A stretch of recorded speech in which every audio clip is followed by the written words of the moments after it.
Welcome back to News 12. The Bronx, one of our locals, Kemba Walker, built on the success he had at Rice High School to become an NBA All-Star. But what does the future hold for the Soundview native?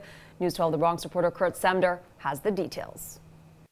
There are plenty of reasons for Kemba Walker to smile, coming off a season that included a second straight All-Star selection and rewriting the Charlotte NBA record books as well. I never would have thought in a million years that a kid like me, from the Bronx, would ever be a franchise's leading scorer. So, for me to accomplish that goal, it was really special. Representing the only franchise he's ever known is important to Walker.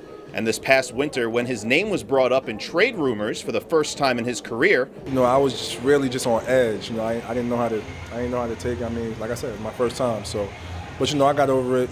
I understand it's kind of the business side of things. The only business the Bronx native is concerned with now is winning. We haven't been winning on a consistent basis. We haven't been going to the playoffs every year. So I want to start that. I want to start it to where we're in the playoffs every season. And Walker is set to become a free agent after this season. The 28-year-old point guard who grew up right here in Soundview is ready to cash in. Now, one team that has the chance to sign him will be the Knicks. So how much thought has Kemba given to possibly joining the hometown team? No thought at all. I mean, how can I?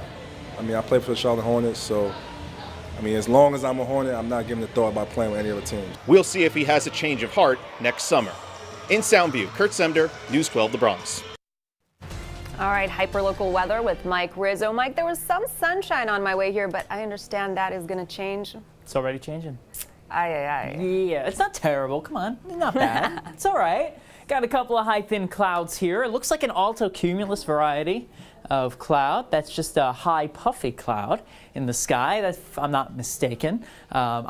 I will get back to you folks on that. Otherwise, here's a look out for lower Manhattan as those clouds starting to roll in, a high thin layer of clouds. And with that being said, they'll thicken and lower as we head into this evening. About 6, 7 o'clock tonight, maybe a sprinkle or two approaches the city from the west. Not promised, but certainly approaching.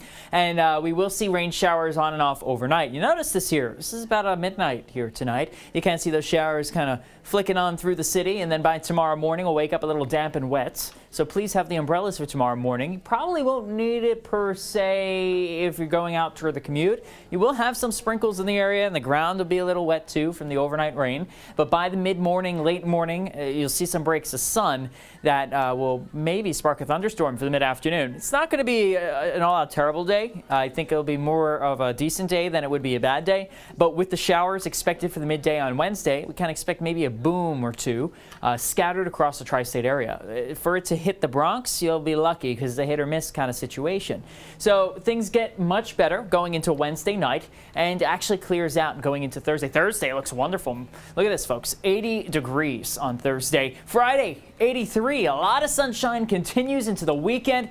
And folks, finally a weekend without rain. We'll talk more about the 7-day coming up in a couple of minutes. All right, we just have to make it through the next 2 days. Let's do it. All right, thanks, Mike. It's day 4 of deliberations in the trial of the president's former campaign chairman, and it follows the longest day for the jury. Jurors in the Paul Manafort trial worked until after 6 last night. The tax fraud trial is now in its 4th week. Manafort is accused of evading taxes on tens of millions of dollars in foreign income. The case is considered the first test of the special counsel's Russia probe. There are reports President Trump's former lawyer could face charges before the end of the month. Investigators are looking at millions in loans obtained by taxi companies Michael Cohen owns, and according to the New York Times, Cohen could still agree to a plea deal. Cohen reveals he's been talking to former White House lawyer John Dean. Dean is the man who helped bring down President Nixon during Watergate. All right, in other news, an alligator kills a woman walking her dog near a lagoon in a place often visited by liars.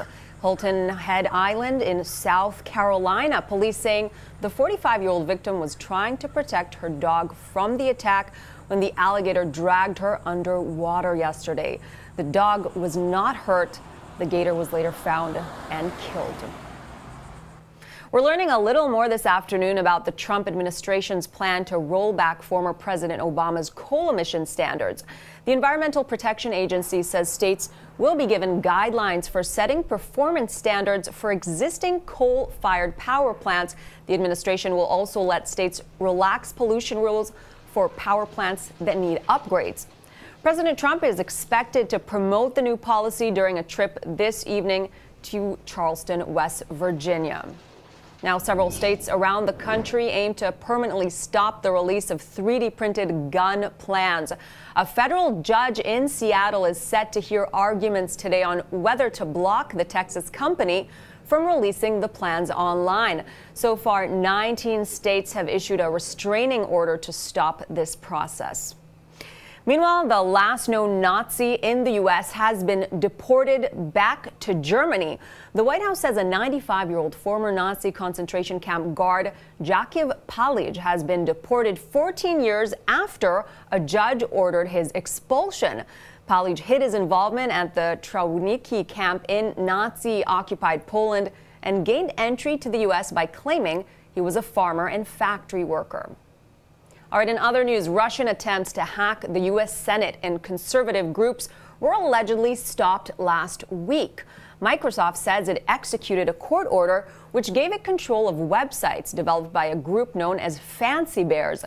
Cybersecurity firms say this is the same organization involved in the 2016 hack of the Democratic National Committee. Microsoft is offering its cybersecurity protection to organizations that have Microsoft Office 365. Only on 12, an abandoned lot in Throgs Neck. Created an eyesore in the community. Illegal dumping. This became a mess. But after News 12 made a phone call, the area is now being cleaned up. It's thanks to News 12. And Bronx residents are thrilled. The neighbors that I speak to, very happy about that. Oh my God, it cleans it. News 12 The Bronx, always in your borough for you. As local news gets.